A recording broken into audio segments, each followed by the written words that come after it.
প্রাচীন রীতি মেনেই পায়ে হেঁটে কেদারনাথে গেলেন কাকদ্বীপের অপু মুর্মু নামে এক যুবক। কাকদ্বীপ থেকে কেদারনাথ যেতে তার সময় লেগেছে ৮২ দিন। আগে পাহাড়ে চড়ার অভিজ্ঞতা ছিল না অপুর, তবুও মনের জোরে তিনি পাড়ি দিয়েছিলেন মহাদেবের দরবারে। কাকদ্বীপের এক স্থানীয় মন্দিরে পুজো দিয়েই তিনি বের হয়েছিলেন কেদারনাথের উদ্দেশ্যে। কেদারনাথ যাত্রা হিন্দু ধর্মাবলম্বী মানুষজনের কাছে এক স্বপ্ন। সেই স্বপ্ন পূরণ করতে প্রতি বছর ছুটে যান লাখ লাখ পুণ্যার্থী। এই চার ধামের মধ্যে শোনা যায় কেদারনাথের স্বর্গ থেকে হাওয়া আসে।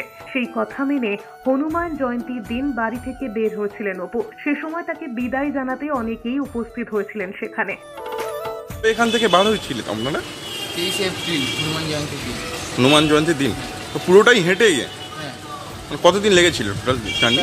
82 দিন লেগেছিল। আমি 82 দিনে পোস্ট করেছি। 82 দিন। তো পথের অভিজ্ঞতা যদি আমাদের একটু বলেন, কি হয়েছিল?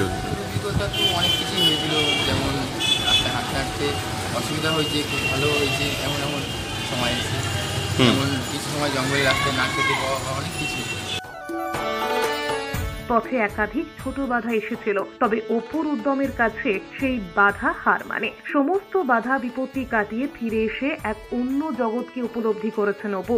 বাড়ি থেকে অপু যখন যাত্রা শুরু করেছিলেন তখন পাশে পেয়েছিলেন গ্রামবাসীদের, তবে ফিরে আসার সময় তার পরিচিতি ছড়িয়েছিল বহুদূর। এই যে পায়ে হাঁটার ভাবনা কেন? অনেকেই তো সাইকেল নিয়ে যায় বা অনেক কিছু করে যায়। মন থেকে কথা দিয়েছিলাম যে পায়ে হেঁটে যাবো, পায়ে হেঁটে গেছি। দক্ষিণ ২৪ পরগনা থেকে গোপাল শীলের রিপোর্ট, এস নিউজ।